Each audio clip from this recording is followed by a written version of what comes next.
2 ton beras telah didistribusikan bagi pengungsi dampak bentrok di Pulau Haruku.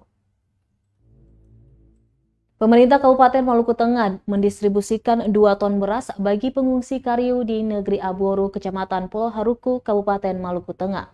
Hal tersebut diungkapkan Kepala Bidang Ketersediaan Pangan Dinas Ketahanan Pangan Kabupaten Maluku Tengah, Abidin Tawanela di Masohi, Kamis 27 Januari 2022.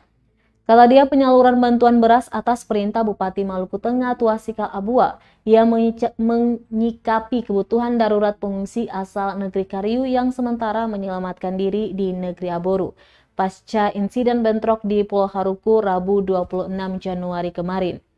Kata dia, 2 ton beras dengan ukuran 24 kg itu disalurkan menggunakan speedboat dari negeri Tulehu ke negeri Kariu pada pukul 6 sore hari kemarin.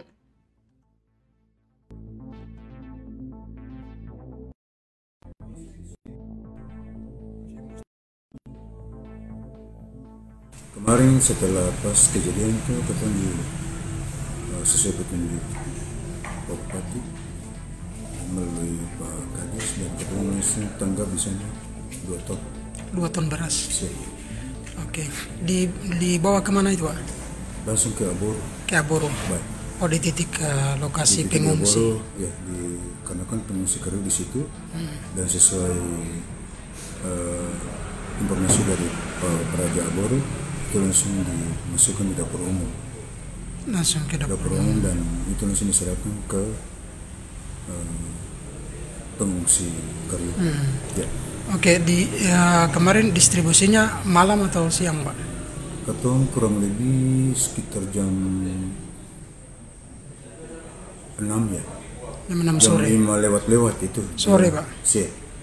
Sore itu dia berada di langsung masuk Aboru. Dibawa dengan kapal cepat ya? Ketong di body. Oh, di body. Iya, Johnson. body Johnson dari Tulehu. Terima kasih sudah nonton. Jangan lupa like, subscribe, dan share ya.